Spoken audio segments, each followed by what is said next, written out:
새정년 집구석 싸움에요. 문재인 대표가 현역 50%도 물갈이 될 수 있다.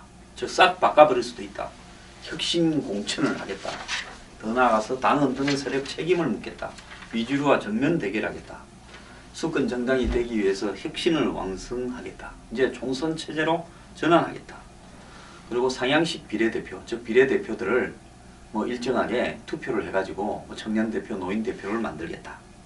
이렇게 하면서 세게 나가고 있습니다. 자, 초장이에요. 타협 안 한다, 안 물러난다는 걸 보이고 겁을 좀 준 다음에 그 다음에는 제가 봤을 때 탈당하지 말라고 뒤로 자급이 좀 들어갈 수 있습니다. 만약 계속 이래 간다면요, 아니 물갈이 되는 50% 다 나가버리죠.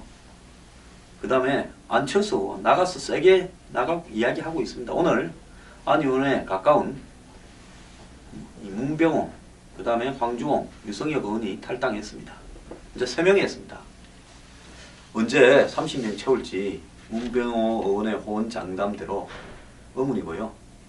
또 안 의원이 기자회견 하기 전날 송호창 의원이 기자회견을 하겠다 하면서 안 의원의 입장을 받아라 하고 했는데 송호창 의원은 당에 남겠다 해버렸습니다. 지금 안 의원이 좀 당분간 보전을 할 걸로 보이는데요. 이 싸움이 지리하게 오래가게 생겼습니다. 그런데 희한한 것은 문재인, 안철수 두 사람 다 제가 아까 이야기한 것처럼 박근혜 대통령을 상대로 험한 말을 내뱉고 있습니다. 제가 정의화 의장이 직권 상정을 해야 될 국가 비상사태가 바로 야당 집구석 싸움 때문에 둘 다가 애꿎은 박 대통령만 물고 늘어지고 있습니다. 박 대통령이 야당 싸움을 갖다가 유발시켰습니까? 둘이를 갖다가 뭐라고 했습니까? 근데 두 사람 다 그냥 청와대를 향해서 으르렁 짖고 있습니다. 자, 뭐라 했는지 한번 들어봅시다. 문재인 대표요. 박근혜 대통령이 전날 청와대에서 국무회의에서 경제활성화 법안 빨리 좀 처리하라고 국회와 여야를 질타한 데 대해서 박근혜 대통령의 국회 무시와 여당 통제, 야당 협박이 도를 넘고 있다. 대통령이 여당 지도부를 청와대로 불러 훈계하듯이 법안 처리 압박에 나선 것은 대단히 부적절하다. 박근혜 대통령은 국회가 누구를 위한 국회냐고 물었는데 국회의 역할은 행정부를 견제 감시하는 것이라는 상식을 상기시켜드린다. 국회는 국민을 위해서 존재하지 대통령 한 사람을 위해서 있는 게 아니다. 새누리당 지도부가 청와대의 하명기관인 양 그 명을 받들어 직권상정을 협박하고 여야 합의마저 내팽개치는 것은 참으로 부끄러운 일이다. 상권 분립의 원칙을 스스로 무너뜨리는 처사고 국회를 청와대 출장소로 전락시키는 굴욕적 행태다. 악법을 대통령 호통 때문에 통과시킬 수는 없다. 우리 당은 국회를 유신시대의 유정회처럼 만들려는 시도를 용납하지 않겠다. 이렇게 이야기했습니다. 자, 여기에 평소에 센 말도 잘 못하는 안철수 의원이 요즘 강철수가 됐다더만은 또 세게 이야기를 합니다. 안 의원은 더 세게 들고 받았습니다. 제목이 국회 책임론 덜먹이는 대통령 국민의 심판. 무소속 안 의원은 어제 이토록 무책임한 대통령은 헌정사상 처음이다. 국민 앞에 이토록 오만한 대통령이 있었나 하고 대통령의 직권상정 요구했다고 이렇게 비판을 했습니다. 트위터를 통해서 국정에 대한 무한 책임이 있는 대통령이 국정의 무능을 남 탓으로 돌리면서 걸핏하면 국회 심판론을 덜먹이고 있다. 입법부 수장이 국회의장에게 무례한 압박을 하고 있다. 무책임과 무능의 바이러스가 대한민국을 중병에 빠뜨리고 있다. 무책임하고 무능한 대통령에게 국민이 책임을 물어야 된다. 무책임하고 무능한 여당을 심판해야 된다. 무책임하고 무능한 야당도 혁신해야 된다. 이렇게 이야기했습니다. 대통령이 국민을 두려워하게 해야 되고 이런 이야기도 했습니다. 자, 안 의원요. 참 갑자기 싸움을 갖다가 총을 이제 대통령한테 쏘고 있습니다. 그리고 천정배 의원, 얼마 전에 국민회의라는 당을 만들겠다는 사람요. 이분도 또 한마디 했습니다. 자, 이분은 이제 대통령하고 정의화 의장 싸움 붙이고 있습니다. 정의화 의장이 100마리 닭 중에서 한 마리 학이라 그랬습니다. 자, 100마리 닭에는 새누리당 의원을 이야기하고요. 학은 정의화 의장이죠. 우리 또 이 약방의 감초 참새가 방앗간 그냥 안 지나죠. 조국 교수는 페이스북에 청와대와 여당의 국회의장 공개 겁박이란 초유의 사태를 맞이해서 당당하게 대응했다고 정의화 의장을 칭찬하면서 김무성이 아니라 정의화 의장이 YS의 진짜 정치적 적자 또 이렇게 이야기했습니다. 자, 집안 싸움이 공천권 때문에 난 거는요 국민이 다 알고 있습니다. 뭐 혁신 이야기 하더라도요. 아니 시간 많고 할 일 없을 때 혁신 좀 하지. 지금 법안이 통과돼야 되고 국회가 문을 닫고 이제 선거가 임박했는데 선거법도 합의 안 보고 법안도 통과 안 시키면서 나자빠져 있으면서 이제 와서 혁신을 이야기합니까? 뭐든지 말은 때가 있는 거 아닙니까? 그래갖고 집구석에 타협이 안 돼서 혁신 전대하자 했으면 안 나갔을 거 아닙니까?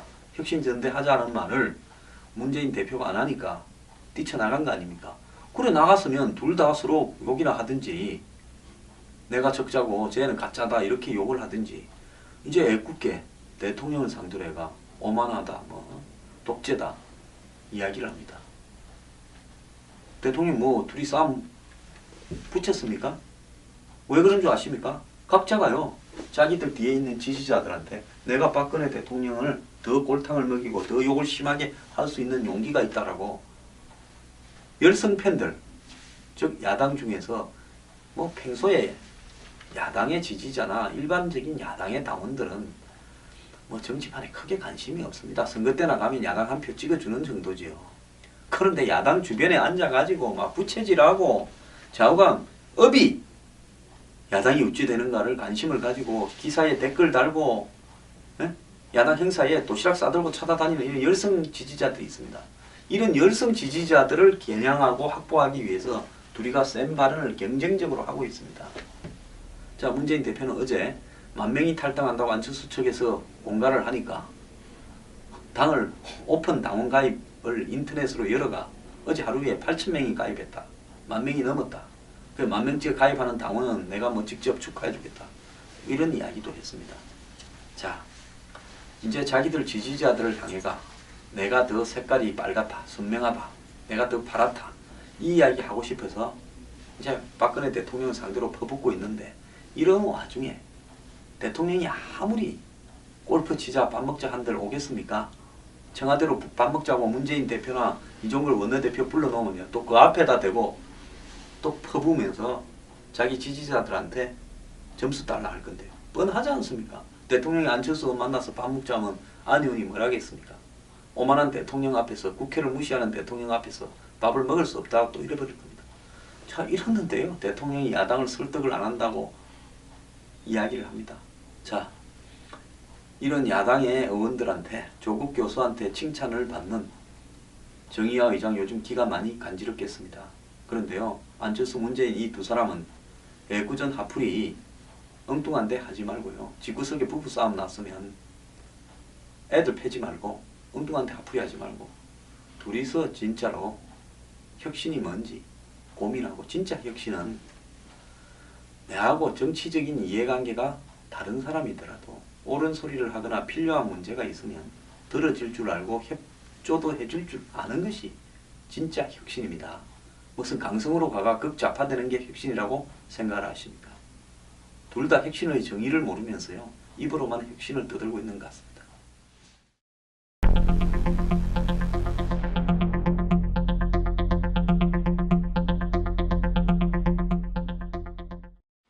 그럼 야당의 집구석 싸움이 이 대선 후보 지지도에는 어떻게 영향을 미칠 건가?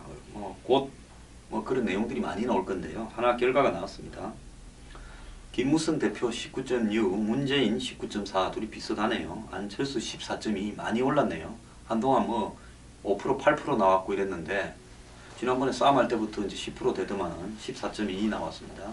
여기서 이제 피 본 사람이 하나 있습니다. 누구겠습니까? 가만히 있다가 날벼락 맞았죠. 박원순 시장 10.9%. 서울역 고가도로도 폐쇄하고 어쩌고 하면서 점수 좀 올라야 되는데 점수가 시원치 않습니다. 자, 문재인, 안철수 두 사람이 이렇게 지지율이 오르는 이유는요. 기본적으로 양쪽의 지지자들, 즉 야권 지지자 중에서 그냥 의욕도 없고 뭐 되겠나 싶어서 빠져서 있던 사람들이 뭔가 탈당하고 싸움이 붙으니까 이제 각기 취향에 따라 가지고 주문을 넣은 겁니다. 문재인, 안철수 즉 식사 안 하겠다는 사람이 식사 주문을 넣은 거예요. 그러니까 문재인 안철수의 지지율은 올라가고 일부 박원순한테 가 있던 지지율이 문재인 안철수 둘 중에 하나를 선택하는 방식으로 가고 있는 겁니다. 그러니까 야당 중에서 누구를 선택 안 하던 사람 또 박원순을 지지하는 사람들이 빠져가지고 문 안에 나눠지는 건데요. 조금 흥미로운 거는 김무성 대표를 여당의 대통령 후보로 놓고 그 다음에 안철수, 문재인 두 사람을 갖다가 이렇게 각기 대결했을 때는 어떻게 나오는가 이래 보면 김무성, 문재인 간의 차이는 3.8%, 김무성, 안철수 간에는 0.8%. 그래서 김무성, 문재인보다 김무성, 안철수 부분이 더 근접해 있다. 즉 안철수 의원의 1대1 경쟁력이 조금 더 낮다 이런 건데요. 뭐 전체적으로 봤을 때 의미 있는 수치는 아니라고 봅니다. 자, 이 사람들이 이렇게 기를 쓰고 싸우고 또 박근혜 대통령을 욕하고 또 법안을 통과 안 시키는 이유는 이렇게 해야 야권의 지지율이 올라가기 때문에 그런 건데요. 대한민국의 저는 정치 풍토가 문제라고 생각합니다. 야당의 대선 주자는 싸움을 잘해야 되고 야당의 대선 주자는 대통령을 잘 공격해야 되고 욕을 잘한 사람이 점수가 더 나오니 이 여론조사가 국민을 상대로 한 걸 건데 참 국민들의 의식 수준도 걱정이 됩니다. 맨날 야당은 대통령을 상대로 싸움을 해야 점수를 따는 그런 이 정치 시스템만 우리가 가져야 되겠습니까? 기가 찬 현실입니다.